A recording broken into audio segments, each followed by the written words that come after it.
이상한 집. 우리 현대사회는 뒤집어 보아야 할 사건과 인물들이 많지만 그 가운데서도 좀 이색적인 인물로는 북한 간첩으로 몰려 남에서 총살당한 김수임과 미제 스파이로 몰려 북에서 처형된 앨리스연이 있다. 한 사람은 북한인민위원회 외무국장을 지낸 이강국의 애인이고 다른 한 사람은 북한 부수상을 지낸 박헌영의 애인이었다. 이 중 김수임 사건에 대해서는 스토리 자체에 극적인 요소가 풍부하고 반공주의 고취에도 좋은 소재라 그동안 영화나 드라마나 연극 등의 창작물로 많이 소개된 바 있어 아는 이가 많을 것이다. 그러나 앨리스 연의 비극적 사랑과 죽음에 대해서는 아는 이가 많지 않을 것이다. 전혀 관계가 없을 것 같은 이 두 여인을 묶어주는 연결고리가 하나 있다. 장소다. 서울 종로구 옥인동 19번지. 김수임이 살았던 집도 옥인동 19번지이고 앨리스연이 살았던 사택도 옥인동 19번지다. 죽기 전 두 여인이 살았던 집 주소가 일치하는 것이다. 어떻게 그런 일이 있을 수 있는가? 자료들을 보면 옥인동 집을 김수임에게 얻어준 것은 미군 헌병사령관 존 베어드 대령이었던 것으로 되어 있는데 앨리스연의 아버지 현순 목사의 회고록을 보면 그 집은 사택으로서 그곳에 김수임이 살았고 베어드 대령이 자주 드나들었던 것으로 기록되어 있다. 조금 해괴한 생각이 들어 조사를 해보았더니 대문을 여러 번 들어가야 할 정도로 규모가 컸다는 이 대저택의 소유주는 원래 이완용이었다. 대지 2817평에 여러 채 한옥으로 구성된 이 저택엔 넓은 정원과 고목나무들이 많았고 그 안쪽엔 양옥도 있었다고 한다. 이문동에 살던 이완용이 나라 팔아먹은 돈으로 1915년에 장만했던 이 집의 소유권은 1936년 손자 이병길에게로 옮겨졌다가 다시 1944년 조선중요물자영단으로 옮겨졌다. 남대문통에 있던 조선중요물자영단은 총독부 소속이기 때문에 이 집은 해방 후 적산가옥이 되었다. 진주미군은 이 집을 징발한다. 대지가 워낙 넓고 그 안에 여러 채의 집이 있어 이를 분할하여 군속들에게 나누어 주었는데 그 입주자들 가운데 우리가 살펴보려는 김수임과 앨리스연이 있었던 것이다. 참으로 이상한 집이다. 원 소유주는 을사오적의 하나인데 해방 후 그곳에 살았던 두 여인은 남과 북에서 각각 간첩죄로 사형을 당했으니 말이다. 터가 엄청 센 이 집은 1960년 여러 번지로 분할되었다. 그리고 그중 일부가 1983년 대한예수교 장로회 옥인교회로 불화되어 현재에 이르고 있다. 김수임과 이강국. 이야기를 쉽게 풀어나가기 위해 널리 알려진 김수임 사건부터 시작해야 할 것 같다. 전통적으로 알려진 김수임 스토리는 그녀가 애인 이강국의 사주로 미 헌병사령관을 정부로 삼은 다음 그에게서 군사기밀을 빼내 이강국에게 넘겨주는 간첩 행위를 했다는 것이다. 그래서 한국판 마타아린이 뭐니하는 별명이 붙으면서 수많은 창작물의 소재가 되기도 했다. 그러나 사건의 실제 내용은 일반에게 알려진 것과는 다르다. 그런 뉴스가 2008년 8월 16일 AP통신을 타고 전 세계에 타전되었다. AP통신이 이 같은 기사를 내보내게 된 배경에는 김수임 사건의 진실을 밝히기 위해 오랫동안 노력해온 김수임의 아들 김원일의 노력이 있었던 것으로 보인다. 1911년 개성의 선주교 및 빈민굴에서 태어난 김수임은 홀어머니 밑에서 자랐으나 먹고 살기가 힘들어 11살 때에는 이웃집에 팔리다시피 민며느리로 들어가서 고된 농사일을 했다. 그러면서도 향학열에 불타던 그녀는 자신이 다니던 교회, 미국인 선교사의 소개장을 가지고 경성으로 도망가며 롤 목사 집에 들어가 살게 되면서 그의 도움으로 이화고녀에 입학하게 된다. 롤 목사의 임기가 끝나 귀국하게 되자 김수임은 그의 소개로 이화여전 교수로 있던 캐롤 여사의 수양딸로 들어가게 된다. 영특했던 그녀는 1928년 이화고녀를 우등으로 졸업한 뒤 이화여전 영문과에 진학한다. 독실한 기독교 신자였다. 그래서 마태복음 같은 것은 처음부터 끝까지 줄줄 다 외울 정도였다고 한다. 1929년 꿈 많은 처녀였던 그녀는 선배 모윤숙의 소개로 이강국을 처음 만나 연정을 느끼게 된다. 경성제대 법문학부를 수석으로 졸업한 이강국은 당시 지식 여성들 사이에선 일종의 아이돌 스타였다. 그래서 경성 최고 갑부의 하나인 조준호의 여동생과 결혼할 수 있었던 것이고 그 처갓집 돈으로 나중엔 독일 베를린 대학에 유학까지 간다. 그리고 거기서 독일 공산당에 가입하게 된 것이지만 김수임으로선 이미 유부남이 된 그와 짝사랑 이상의 관계를 맺을 수는 없었다. 이화여전을 졸업한 그녀는 서울역 앞에 있던 세브란스 병원에 미국인 원장 통역으로 일하게 된다. 선교사의 집에서 생활한 데다가 정식으로 영문과를 나왔기 때문에 영어가 능통했다. 그런 점도 있었지만 손수 돈을 벌지 않으면 생활할 수 없었던 점도 있다. 왜냐하면 그녀는 사실상의 고아 신분이었던 것이다. 그래서 시집을 가고 싶어도 제대로 된 집안에서는 그녀를 받아주지 않았다. 그렇다고 이화여전까지 나온 그녀의 입장에서 아무하고나 결혼하고 싶지도 않았을 것이다. 나이는 들어가고 마땅한 혼처는 없고. 그런 가운데 1942년경 이강국이 세브란스 병원에 입원한 것을 계기로 두 사람의 사랑은 동거로까지 발전하게 된다. 김수임과 베어드 대령. 해방을 맞은 이강국은 공산당 최고위원가로 활약하면서 바쁜 몸이 된다. 한편 김수임은 영어를 잘한다는 소문이 나서 미군정 통역관에 발탁된다. 김수임을 눈여겨본 것은 하지사령부에 드나들던 헌병사령관 존이 베어드 대령이었다. 40대 초반에 그는 좀 뚱뚱한 편이지만 잘생겼고 친절했다. 본부인과 사이가 좋지 않았던 베어드 대령은 통역관으로 데리고 다니던 김수임에게 프러포즈를 한다. 혼자 자란 김수임은 누가 애정을 주면 홈빡 빠지는 성격이었다. 거기다 해방 직후 미군정 시대는 미국인 세상이었다. 미군 헌병사령관쯤 되면 위세가 대단했다. 코케티시한 김수임에게 베어드 대령과의 관계를 부추긴 것은 그녀의 친구인 시인 모윤숙이었다. 헌병사령관에 빼기면 행색계나 할 수 있었던 시대다. 영어가 유창하던 김수임은 모윤숙이 만든 사교 모임 낭낭클럽의 대표주자였다. 그녀는 미군 장교나 장성들이 관계된 각종 파티를 주름잡으며 당시 사교계의 여왕으로 군림한다. 1946년 여름으로 들어가면서 미군정의 좌익 탄압이 숨가쁘게 진행되었다. 이 과정에서 이강국은 하지사령관을 공격하는 글을 신문에 실었다가 분노를 사서 쫓기는 신세가 된다. 김수임은 그를 옥인동 집에 숨겨주었다. 수사망이 좁혀오자 그녀는 베어드 대령에게 개성에 있는 어머니가 몸이 아프니 좀 다녀와야겠다고 거짓말을 한다. 그러자 베어드는 지프차를 내주었다. 김수임은 그 차에 이강국을 태우고 개성까지 갔고 거기서 그를 북으로 피신시켰다. 이것이 1946년 9월 초의 일이다. 그런데 그로부터 3년 반이 지난 1950년 3월 5일 모윤숙은 자기 생일날이니 미역국이라도 같이 먹자며 김수임에게 전화를 걸었는데 이 전화가 경찰에 도청되었다. 김수임이 살던 옥인동 19번지는 치외법권 지대 같은 곳이라 한국 경찰이 들어갈 수가 없었다. 모윤숙의 전화 한 통으로 불려나온 김수임은 모윤숙의 회현동 집에 잠복하고 있던 형사들에 의해 체포되었다. 그녀는 곧 육군재판으로 옮겨졌다. 주요 간첩 혐의 내용은 베어드 대령으로부터 빼낸 미군 철수 계획을 공산주의자 이강국과 남로당에게 넘겨주었다는 것이다. 그러나 재판에서 김수임 자신은 신문 잡지에 실린 기사도 국가기밀에 속하나요? 남한에서 미군 주력 부대가 철수한다는 소식은 검사님도 알고 계시잖아요. 라고 반문했다. 미 육군성의 베어드 보고서 또한 김수임이 제공했다는 주한미군 철수의 건은 이미 미국 대중신문에 소개되었을 정도로 공개된 정보였다. 라고 기록하고 있다. 물론 김수임을 기소한 죄목은 여러 가지다. 옥인동 집에서 발견된 물증으로는 많은 기밀문서, 권총 3자루, 실탄 180발 등이 있다. 또 이강국이 북한에서 파견한 연락원이나 탈옥한 사형수, 이중업을 숨겨주었다든지 하는. 김수임은 정말 간첩이었나. 그러나 군 검찰이 기소한 이런 내용들은 다르게 해석할 수도 있다. 기밀문건이라지만 평시엔 아무 문제 없는 한 권의 책도 때에 따라 기밀문건으로 둔갑할 수 있었던 시절이다. 권총과 실탄도 누구의 것이었는지 알 수 없다. 그녀가 숨겨주었다는 이중업은 이강국의 경성제대 동기동창이다. 한국적 정서에서 자기가 사랑하는 사람의 친구를 밀고 하기는 어렵다.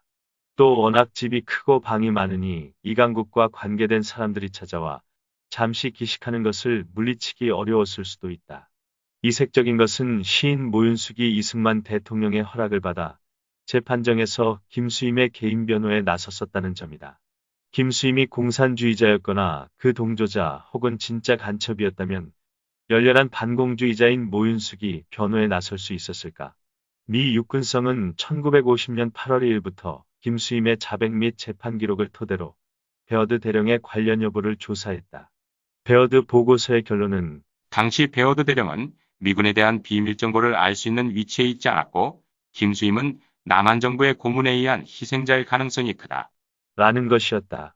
AP통신은 김수임이 북한 간첩이 아니었다는 증거로 1956년 미 육군 정보부가 작성한 기밀 파일을 인용하며 이강국이 한때 CIA의 비밀 조직 코리아 합동활동위원회에 고용된 적이 있다는 점을 들었다.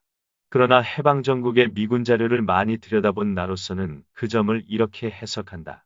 당시 공산당 최고 이론가로 10년 후에 대통령이란 별명을 들었던 이강국이 CIA 비밀 조직에 가담했다면 그것은 미국 스파이가 되기 위한 것이 아니라 역으로 미군정 정보에 접근하기 위해서였을 것이라고. 왜냐하면 해방 후 조선공산당과 그 후신인 남로당은 남한 내에서 합법적인 활동을 벌일 수 있는 기간이 있었기 때문이다. 북한 판결문의 내용은 한층 더 황당하다. 이강국이 김수임을 사이에 두고 연적 관계에 있었던 베어드 대령에게 고용된 간첩이었다고 주장한 것이다. 눈길을 끄는 대목은 김수임 투옥 소식에 접한 이강국은 당시 남해 있는 이주와 김삼룡과 북에 있는 조만식 부자를 맞바꾸자는 남북 협상이 진행될 때 그 명단에 김수임을 끼워 넣어 구출하려고 했었다는 점이다. 김수임에 대한 그의 마음이 느껴지는 대목이다.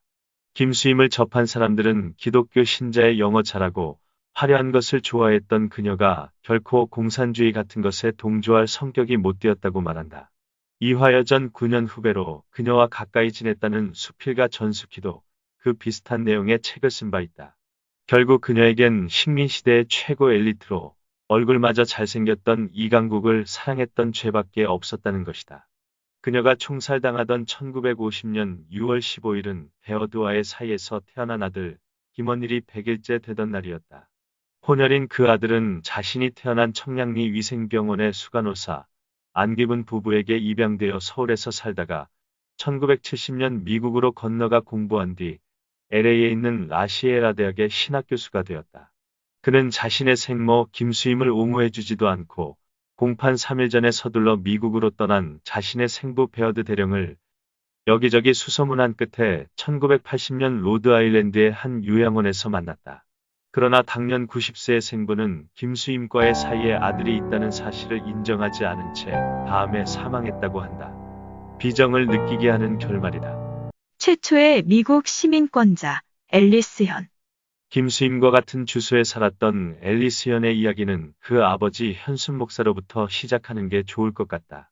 서울 출신의 그는 조금 특이한 경력의 소유자다. 기독교 신자였던 그는 1903년 제2차 하와이 이민단 90명이 제물포를 떠날 때 그들의 통역으로 따라갔던 사람이다. 일본 나가사키에서 카피코로 갈아타고 3주 만인 3월 3일 호놀룰루에 도착했다. 현순과 같이 갔던 부인이 도착 2개월 만인 1903년 5월 8일 후올라우 지역에서 아이를 낳았는데 속지주의에 따라 한국인 최초의 미국 시민권자가 된 이 아이의 이름이 바로 앨리스 현이었다. 당시 이민간 4,500여 명의 한국인들이 미국 시민권을 받은 것은 1952년 이후의 일이다. 그녀는 하와이에서 초중등 과정을 마쳤다. 당시 미국의 의무 교육기간은 8년이었다. 재미있는 점은 그녀가 중등 과정을 끝낸 1918년경 한국에 나와 이화여전을 다녔다는 점이다. 그렇게 된 이유는 아버지가 하와이에 살다가 다시 한국에 나와 현 감리교 신학대학의 전신인 협성신학교에 들어갔고 졸업 후에는 1913년부터 1915년까지 정동제1교회 담임 목사로 심우했기 때문이다. 1919년 3.1운동이 일어나자 현순 목사는 상해로 건너가 임시정부 내무차장이 되었다. 1920년 초 이화여전을 졸업한 앨리스 현은 아버지가 있던 상해로 건너갔다. 언론에서는 김수임의 경우도 미모의 여간첩이라는 선정적 표현을 즐겼었지만 앨리스 현의 경우는 진짜 미인이었다. 그래서 상해 청년들의 관심의 적이었는데 그 가운데는 경성 제1고보를 졸업하고 도쿄를 거쳐 상해에 와 있던 박헌영도 있었다. 앨리스 현보다 3살 위였다.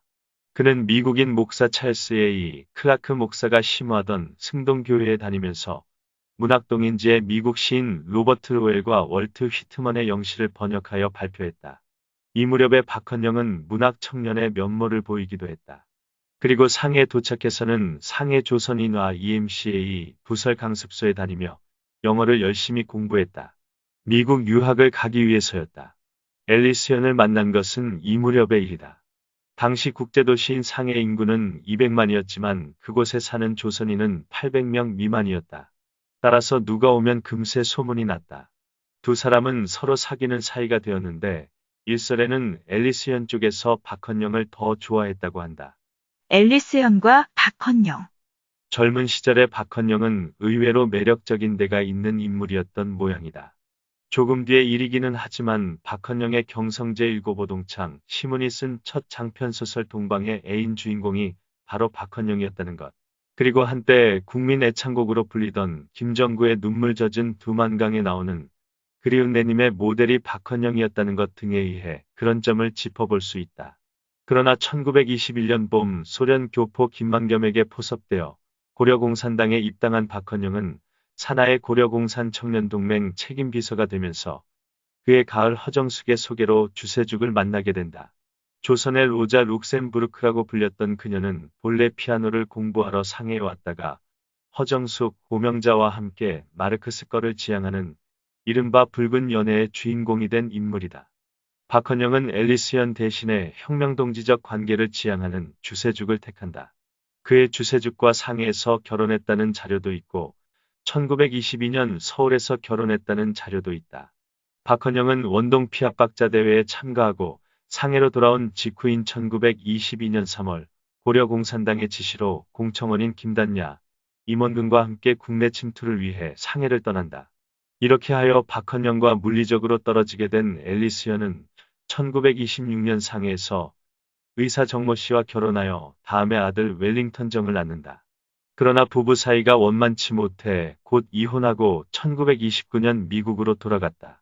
미국에 온 그녀는 1930년대 초 아버지의 권유에 따라 뉴욕에 있는 컬럼비아 대학에 진학한다.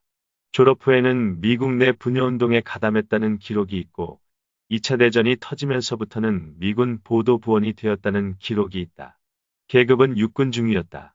2차 대전이 끝나자 그녀는 1945년 11월 중순 동경의 메가더 사령부에 배속되었다가 그녀 자신의 요청에 의해 한 달 뒤인 12월 중순 서울의 하지사령부로 이전된다. 지투문서에 따르면 그녀가 속한 부서명은 코리아 민간통신정보그룹이었고 그 부서의 부책임자였다. 민간통신을 검열하고 여론동향을 감시하는 부서도 넓은 의미에서는 정보기관의 하나로 간주할 수 있을지 모르나 첩보기관 그 자체는 아니었다. 그녀가 첩보원이 아니었다는 단적인 증거의 하나는 신천지 1946년 5월호에 커다란 사진과 함께 실린 그녀의 인터뷰 기사다. 거기서 앨리스연은 미국 여성에 대해 말하면서 자기가 미국 하와이에서 태어났으나 이화여전을 나왔다는 등 자신의 이력을 기자에게 밝힌 내용이 실려 있다. 진짜 첩보원이었다면 자신의 얼굴이나 이력을 언론에 공개하지 않았을 것이다. 그러나 여론 동향을 감시하는 부서의 부책임자였고 한국어를 구사한다는 점에서 공산주의자들과 접촉했을 가능성은 충분히 있고 그 과정에서 박헌영을 다시 만났던 것으로 보인다. 당시의 풍토는 지금 우리가 생각하는 것처럼 경직된 분위기만은 아니었다. 오늘날의 여야 비슷하게 피하 간의 교류도 잦았는데 그런 흔적이 G2 문서에 보인다. 이를테면 반공노선의 최고 사령탑인 장택상 수도경찰청장의 경우만 하더라도 공산당 수뇌부와의 하트라인을 열어두고 있었다. 그의 맏딸 장병민은 박헌영의 수하인 김진국에게 시집을 간 처지였다. 자료에 따르면 장택상의 맞사위 김진국은 1946년 결성된 민주주의민족전선 중앙위원회 한 사람이었다. 그래서 G2 문서에는 장택상의 술값을 박헌영이 댔다는 기록도 보이는데 이는 딸 때문에 장택상이 박헌영의 아쉬운 점을 봐준 일이 있었던 것으로 해석되는 대목이다. 이 기간 중 앨리스연은 박헌영과 자주 만났던 것으로 보인다. 당년 43세 앨리스연은 미모가 젊은 날만 못했지만 중년 과부의 몸으로 타오르는 연정은 더 컸을지도 모른다. 이에 박헌영도 응했다.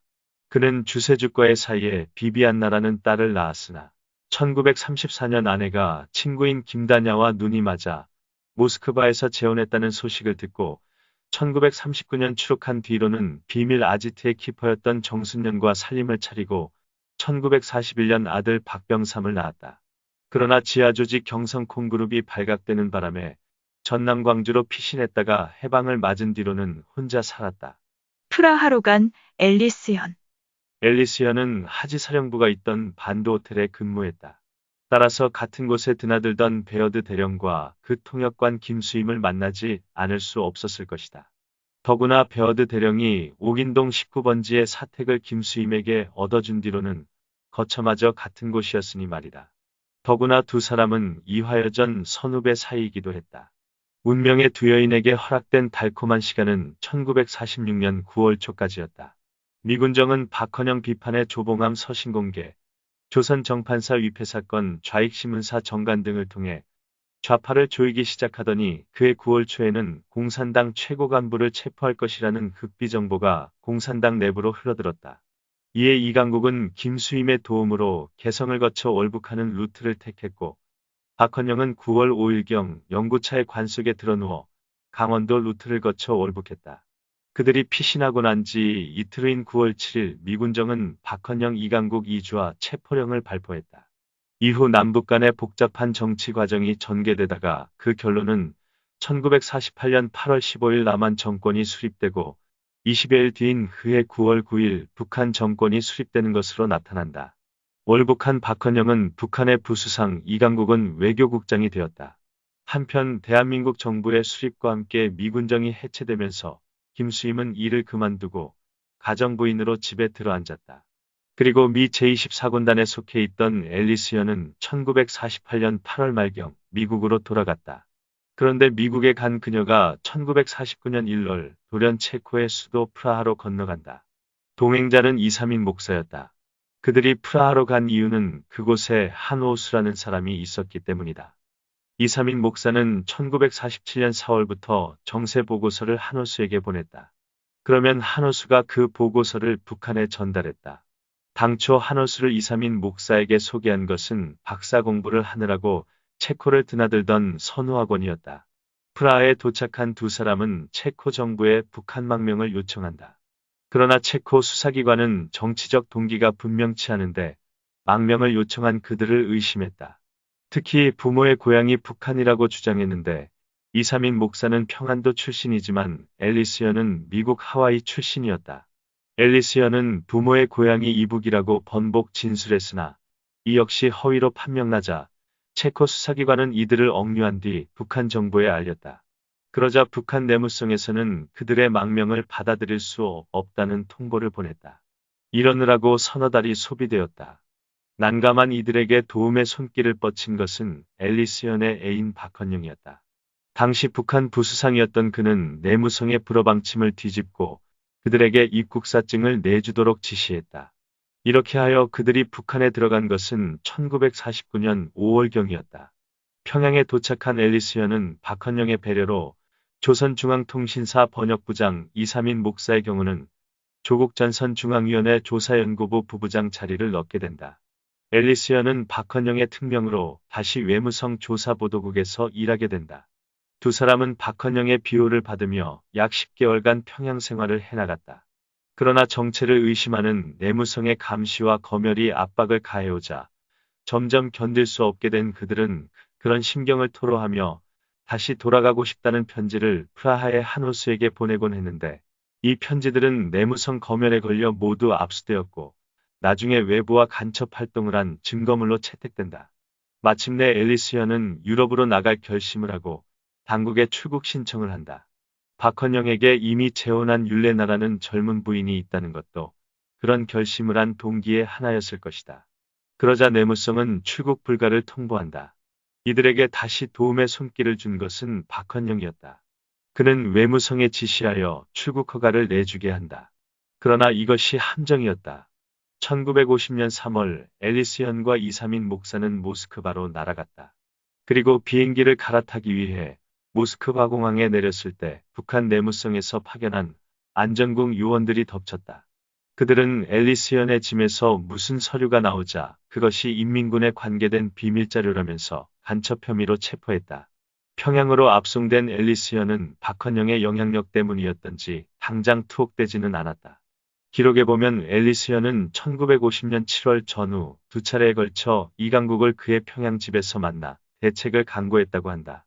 그러나 1952년 말부터 남로당파에 대한 검거 선풍이 불어닥칠 때 무사하지 못했으며 1955년 12월 5일 박헌영이 미제 간첩으로 몰려 사형 선고를 받을 때 그녀도 사형 선고를 받고 형장의 이슬로 사라진다. 앨리스연은 정말 미국 스파이였나? 여기서 의문은 과연 그녀가 북한 재판 기록이 말하는 것처럼 미제 스파이였던가 하는 점이다. 판결문에는 그녀의 행적이 이렇게 기록되어 있다. 박헌영은 1949년 봄 정치적 망명자로 가장하고 미국으로부터 구라파를 거쳐 잠입한 간첩 현에리스와 리사민에게 입국사증을 발급케 한 후 현에리스를 중앙통신사 또는 외무성에, 리사민을 조국전선의 요직에 배치하여 그들의 간첩 활동을 보장하여 주었다. 이삼인 목사의 본명은 이경선, 미국 이름은 윌리엄 리인데 앨리스연의 실체를 알아보기 위해 그가 어떤 인물이었나부터 살펴볼 필요가 있다. 한 일간지 특별 취재반이 미 공문서기록 보관소에서 찾아낸 문서에 따르면 이삼인 목사는 1948년 12월 김일성 박헌영 앞으로 편지를 보냈고 그 편지를 통해 미국 내 조선인의 분위기, 미국의 정세를 전하면서 미국 공산당의 승인하에 조직된 미국 내 조선인 그룹과 당원은 모두 26명인데 그중 워싱턴의 이삼인 선우학원, 뉴욕의 신두식 곽지순, LA의 변준호, 김강 앨리스현 등 7명이 이 조직의 대표라고 말했다. 그리고 이들 중 일부가 동유럽을 경유하여 북한에 들어가고 싶다고 편지에서 청원한 것으로 되어 있다. 청원자는 바로 이삼인 목사와 앨리스현이었다. 이삼인 목사와 같은 평안도 출신의 선우학원 박사는 지난 2003년 10월 서울을 방문했을 때 자신의 동료였던 이삼인 목사에 대해 이렇게 증언했다. 이삼인 목사가 처음부터 사회주의자였던 것은 아니에요. 그러나 독립운동, 정치운동을 하면서 조금씩 기독교 사회주의자 쪽으로 기울었던 거지요. 마지막에는 나는 공산주의자라 선언하기에 이르렀고 자연히 북을 동경하게 되면서 북에 가야겠다고 했어요. 체코를 통해 북으로 들어가셨는데 그 이후에는 어떻게 되었는지 정확히 모르겠습니다. 소문에 의하면 박헌영 사건에 말려 들어가지 않았느냐 하는 이야기도 있어요. 미국에서 온 사람이고 하니까 전시에 그런 의심을 받고 희생당한 것이 아닌가 싶은데 만약 그렇다면 그건 북에서 잘못 판단한 거예요. 저는 이삼인 목사가 애국자라는 것을 믿어요. 그 사람은 미국 스파이나 그런 거 할 사람이 못 된다고요. 그의 말을 요약해보면 이삼인 목사는 처음엔 아니었으나 점차 사회주의에 경도되다가 나중엔 공산주의자가 되었다는 것이고 그가 입국한 것은 미국 첩자 노릇을 하기 위해서가 아니라 그 자신이 고향인 북한 공산사회를 동경했기 때문이라는 것이다.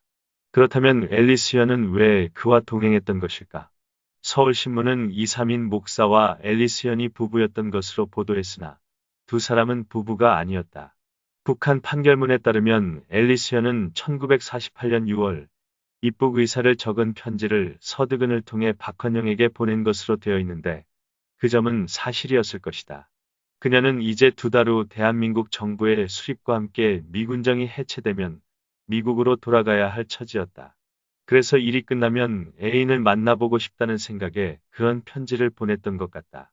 미국으로 돌아간 그녀는 1948년 가을경 LA에서 이삼인의 조선인 그룹바에 가담했다.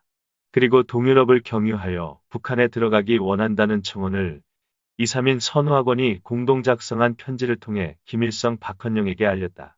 이 편지는 1948년 12월 유학생 남궁요서를 통해 서울에 있던 시인 이마에게 전달되었고 이마는 그 편지를 박헌영에게 전달했다고 말한 것으로 전해졌으나 실은 이 편지가 미 정보기관에 넘어가 미 공문서 기록보관소에 소장되었던 것이고 이 사실이 1995년 서울신문 특별취재반에 의해 발견되어 세상에 알려지게 된 것이다.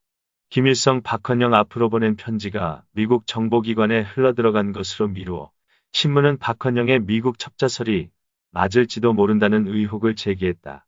그러나 나는 그 편지가 미국 정보기관으로 흘러들어가게 한 것은 중간 전달자인 시인 이마였을 것으로 보는데, 미 제97일 방첩대 파견대가 1949년에 작성한 비밀보고서에 이마는 비밀공작원이었던 것으로 기록되어 있다. 당시 편지를 공동 작성한 선우학원 박사도 비슷한 견해를 피력했다. 내가 체코에서 박사학위를 마치고 미국에 돌아와 있을 때 6.25 전쟁이 나자마자 미국 정보부에 체포되었단 말입니다. 그래서 고문을 받았는데 제가 모든 것을 다 부인했거든요.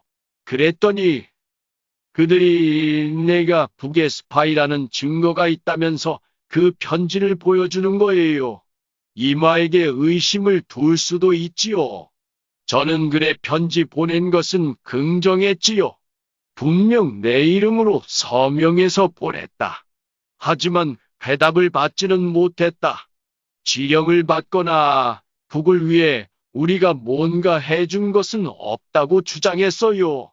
지령 받은 것도 없고 회신도 못 받았고 다른 증거가 아무것도 없으니까 무사히 풀려나올 수 있었지요. 위 인터뷰 내용을 보면 선우학원 박사는 좌경한 재미교포였던 것을 알 수 있으며, 그와 함께 편지를 작성했던 이삼인 목사 또한 좌경한 재미교포로 사회주의 리얼리즘을 동경하여 고향인 북한에 망명했던 자임을 알 수 있다. 그렇다면 이삼인 목사를 따라간 앨리스 현 또한 미국 간첩이 아니라 이에 대인을 잊지 못해 평양에 찾아갔다는 논리가 성립될 수 있는 것이다. 시대의 비극. 그러나 북한 판결문에는 이들 모두가 미제 간첩으로 기록되어 있다. 특히 박헌영의 애인이었던 앨리스 현의 존재는 그를 숙청함에 있어 간첩 누명을 씌우는 결정적 기폭제로 작용하게 된다. 박헌영이 자기 시대를 불꽃처럼 살다간 혁명가였다는 점에서는 이론의 여지가 없는 인물이다. 그러나 판결문에는 그가 1919년부터 숙미 사상을 갖고 있었고 1939년에는 연희 전문 교장이던 언더우드 선교사에게 포섭되어 미제 첩자로 활동하기 시작했으며, 해방이 되자 1945년 9월 말경 하지 사령관을 만나 충성을 맹세했다는 식으로 누명을 씌우고 있다.